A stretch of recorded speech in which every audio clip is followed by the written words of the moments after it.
Hey everybody, we're back in the shop. Actually, we're outside. Just took delivery of 2 big pallets of sandblasting sand.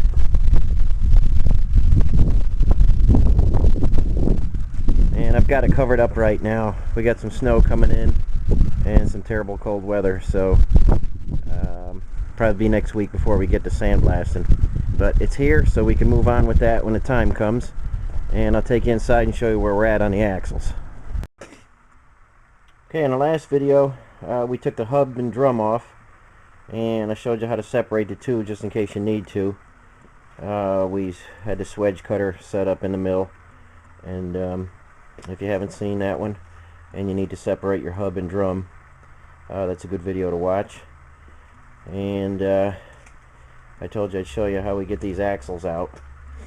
Sometimes they just pull out right in your hand, other times they're a disaster to get out and tough. And I'm going to show you how to make a quick puller for that, and we'll get on with that now.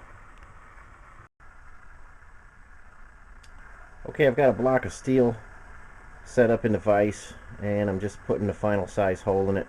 That's a 1 1/32 inch drill bit, and that's our final hole. And we're just going to put that in there now, and then I'll attach it to the legs over at the bench.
Okay, we've got that bored out now, and that's going to be where our pulling screw goes through, and I'll show you that when I get to that part. But right now we got to get this welded to 2 legs, so we'll take that over to the bench now.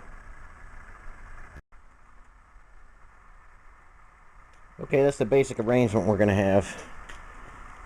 That was just a block of some 4140 steel I had laying around, and it seems like overkill, but I had it, and I'll show you some other pullers I've got ruined through the years. So we'll put that up there, we'll weld it on each side, we'll put a strap across here, and then we'll get set up and we'll put our puller screw through there.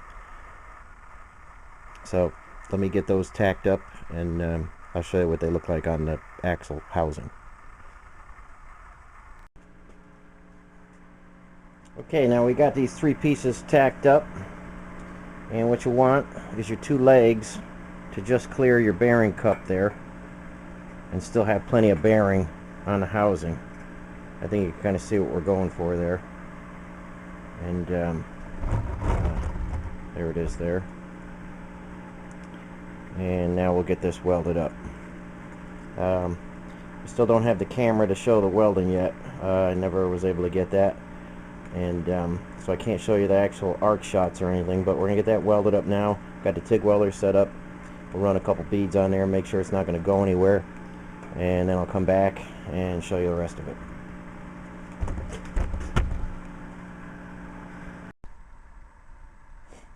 Okay, this is where we're at so far in the build of the puller. We laid a few TIG passes in there. It's still kind of warm right now. Got both sides done there, and we laid some cross pieces in there so the legs don't separate, and we threw some TIG passes in there.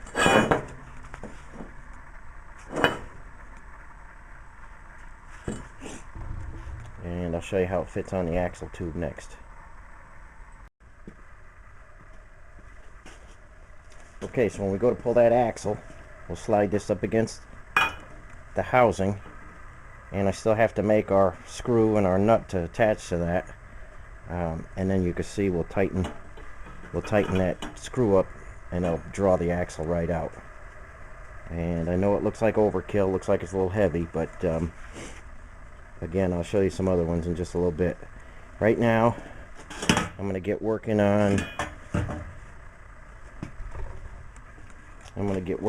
the screw that goes through there, the 1-inch 14 rod, and I'll make us a coupling nut for the bottom, so we'll attach half of it to the axle shaft and half of it to our puller threads there, and then we'll I think I've got a few nuts. We'll just put a few nuts up there with some washers and a little grease, and that'll be enough to pull it right out.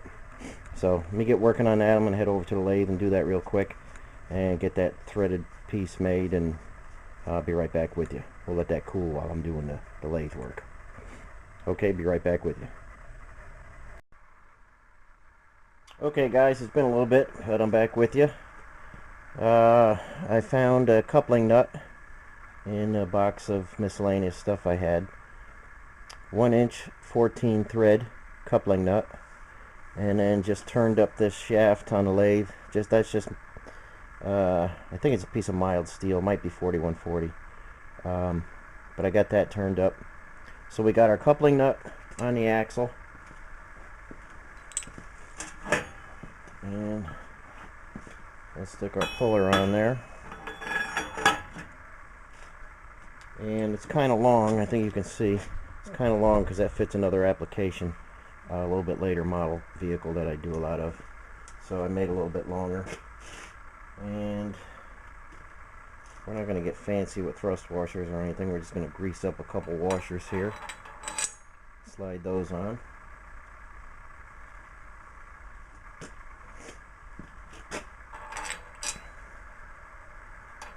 Okay, and then we got a 1-inch 14, just a regular nut that's going on.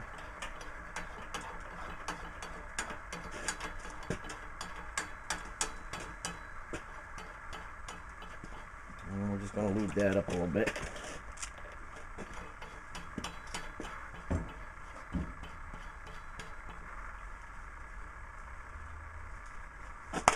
Okay, now we got that centered there off the cup. You don't want to, jam up your cup coming out there. So that's ready to be pulled. I think that's 1.5 inch nut. I'm going to grab a wrench and be right back with you. Okay, I'm going to try and get everything in the shot here.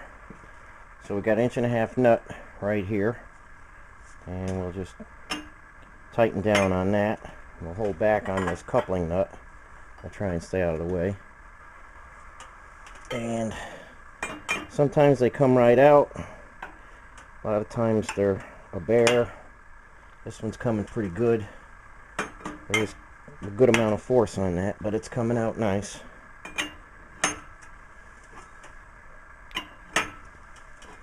And it looks like it's a heavy puller, but a lot of times when you're trying to pull this axle out, it's for a reason that something went bad. I've had them break in the spider gears in there and take a ton of pressure to pull out, and I've had axles come in where the bearings were completely melted down and couldn't get the cup out of there. This one's coming pretty nice. Like I say, there is a pretty good amount of pressure on that coming out, and that's how it should be. You want that cup to be in there nice and tight. And there it is. That's how you pull the axle out with that puller. So I'm gonna show you some other ones, and just to give you an idea of how much pressure can actually be on there. So hang in there, and I'll be right back with you. Okay, here's some pullers I made, I don't know, probably 30 years ago or something, just when I was kind of just playing around with things. And it's just a carriage bolt I had laying around, and an actual nut from the axle. And this one, you see it started spreading out down here, and I added some legs to it, and haven't used that one in forever. Here's one that started out as a real Kentmore tool for pulling something out. I don't know what that was for, but I modified it. Again, just had a carriage bolt laying around, welded it to a nut. That one got all mangled up. And this one, I think you can see that. This was a broken axle shaft. I didn't know. Somebody brought me in a rear end, and it was broken inside the spider gears, and I was pulling and pulling and pulling, and you see what that did to the steel there. So, you know, a lot of times when you're pulling that axle shaft out, like I say, it's not for a good reason. It's because you broke something or something's bad. So these, you know, I guess they were good at the time. They got the job done. But I've been using a heavy one like I just made. And actually that one I made on the video today is actually going down to a shop down south, because they don't feel like making one, and that one's getting UPS'd out today. But I've got a couple more just like it that I use, and that's how you get the axle shaft out. So I'm going to pull the other one out, and then we'll flip the axle around, and we'll start getting into it a little bit deeper. But right now I'm going to pull that other axle shaft out. I'll be right back with you. Okay, the axles are out, and I'm just going to stick them on the cart with the rest of the stuff.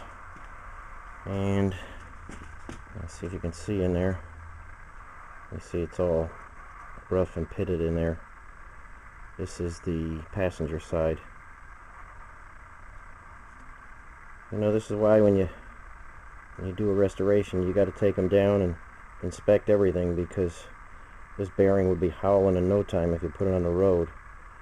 So that's why when I do a restoration, every single thing comes apart, gets inspected, and then gets put back to factory specs or better. So this seal surface is pretty bad in here too. We're gonna have to polish this up. See, it's got a lot of rust. That really grabs your fingernail there. That's not good. You could see right where the seal was riding, right through all that rust. And we don't want any gear oil leaking out, so we'll polish that up. And I'm gonna go after the inner seals next, and I'll pull out the puller for that and show you how that goes. And that's coming next. So I'll be right back with you. Okay, so in the tube there, I don't know if you can see it. Yeah, there it is. It's the outer axle seal.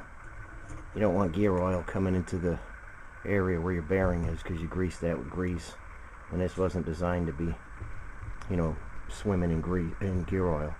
So you grease them. There's a grease fitting on the housing. We'll talk more about that later. But those seals are going to need to come out, so I'll show you how I do that next.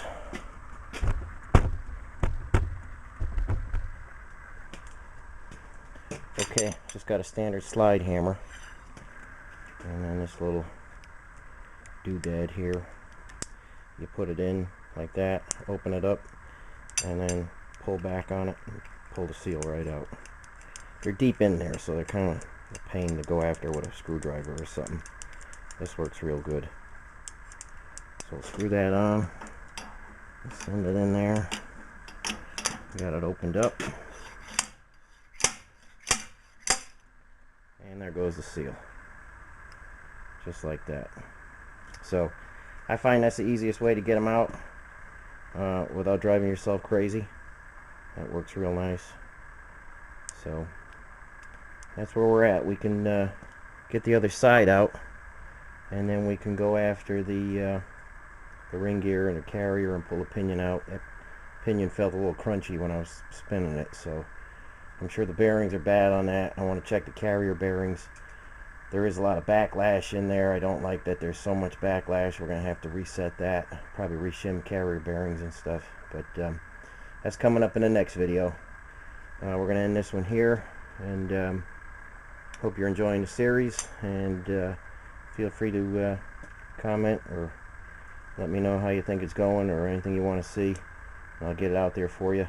I hope I'm covering everything that'll help you through a rebuild. We're going little by little, and everything's started, but nothing's finished yet. But once we get everything stripped down, we'll turn over to assembly, and I'll give you a bunch of tips on assembly and stuff like that. So keep watching, and we'll see you next time.